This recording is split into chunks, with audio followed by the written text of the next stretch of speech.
రెండవ సమూయేలు 14. రాజు అబ్షాలోము మీద ప్రాణం పెట్టుకొని ఉన్నాడని సెరూయా కుమారుడైన యోవాబు గ్రహించి తెకోవా నుండి యుక్తిగల ఒక స్త్రీని పిలువనంపించి ఏడ్చుచున్న దానవైనట్టు నటించి దుఃఖ వస్త్రములు ధరించుకొని తైలము పూసుకొనక బహుకాలము దుఃఖపడిన దాని వలె నుండి రాజు నొద్దకు వచ్చి ఈ ప్రకారం మనవి చేయవలనని దానికి బోధించెను. కాగా తెకోవా ఊరి స్త్రీ రాజు నొద్దకు సాగిలపడి నమస్కారము చేసి, రాజా రక్షించు మనగా, రాజు నీకేమి కష్టము వచ్చినని అడుగగా, అందుకు ఆమె, నేను నిజంగా విధవరాలను, నా పెనిమిటి చనిపోయిన నీ దాసునైనా నాకు. రెండవ సమూయేలు 14.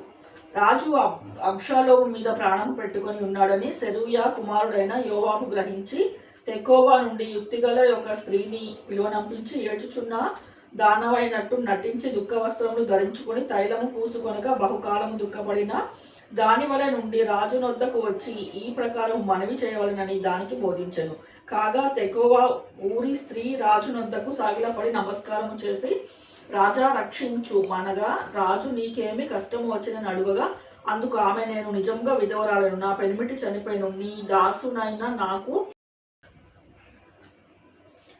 వారు పొలములో పెనుగులాడుచుండగా విడిపించుచు వాడెవడునూ లేకపోయినందున వారిలో ఒకడు రెండవసారి కొట్టి చంపెను.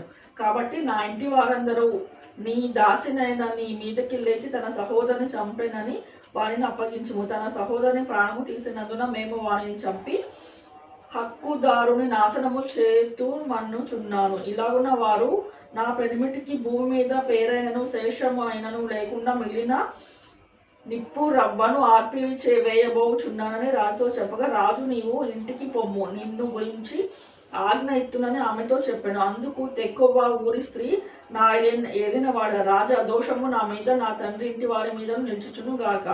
రాజు సింహాసనమునకును దోషము తగులకుండును గాక అని రాజుతో అనగా, రాజు ఎవడైనను దీనిని గూర్చి నిన్నేమైనను అనినెడలా వానిని నా యుద్ధకు తోడుకొని రమ్ము,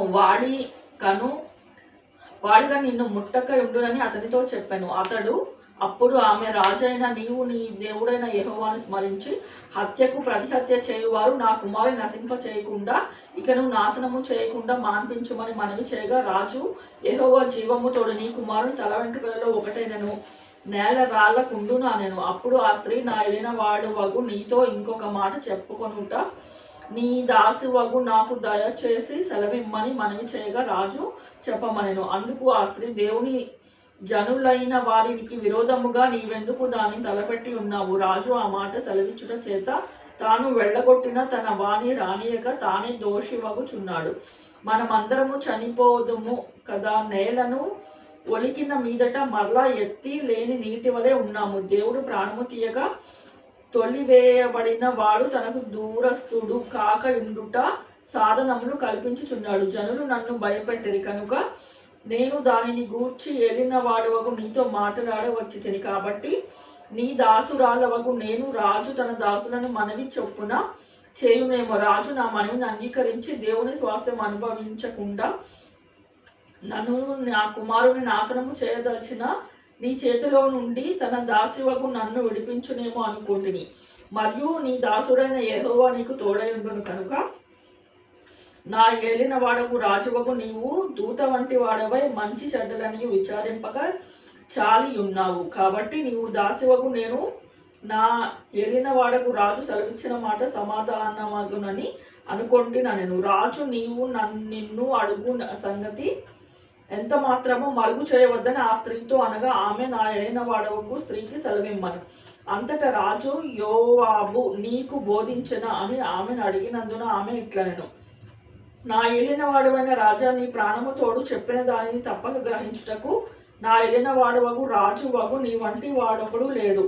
నీ సేవకుడు వగు యోవాబు నాకు బోధించి మాటలంటిని నీ దాసివగు నాకు నేర్పెను.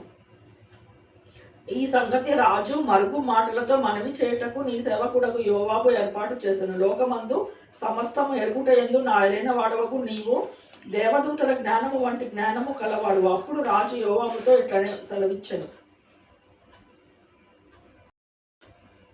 ఆలకించుము, నీవు మనవి చేసిన దానిని నేను ఒప్పుకొనుచున్నాను. తరువాత యవనుడగు అబ్షాలోమును రప్పింతుమని అతడు సెలవీయగా యోవాబు సాష్టాంగ నమస్కారము చేసి రాజును స్తుతించి, రాజువగు నీవు నీ దాసుడవైన నా మనవి అంగీకరించినందున నా ఏలిన వాడవగు నీ వలన నేను అనుగ్రహము నొందితిని.